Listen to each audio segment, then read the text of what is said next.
কিন্তু ও চলে আসছে খালি হাতে। খালি হাতে আসার পরে হচ্ছে বাচ্চা তো ছেলেটা হচ্ছে মন খারাপ করে ফেলছে, বাবা খালি হাতে কেন আসছে? তখন আমি বলছি, ওদের জন্য কিছু নিয়ে আসলা না?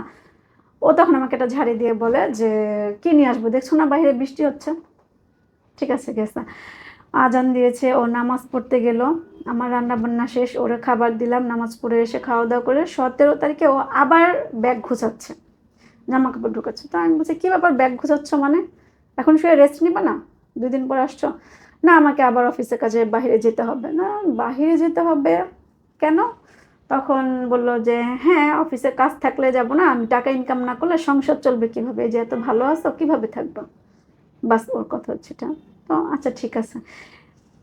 ও গেল। তখন যাবার সময় আমি একটু ভাত খাচ্ছিলাম, ভাত খাওয়া অবস্থায় আমি ওর সাথে কথা বলছি না, আমি রেগে আছি যে গেছে আবার আসছে। তখন ও মানে যাবার সময় আমি টেবিলে বসে খাচ্ছি, ও আমার মাথায় হাত বুলিয়ে দিচ্ছে, বলতেছে আমি বাইরে যাচ্ছি, তুমি এরকম রাগ করছো কেন? এরকম করো, আমি তো অফিসের কাজেই যাচ্ছি।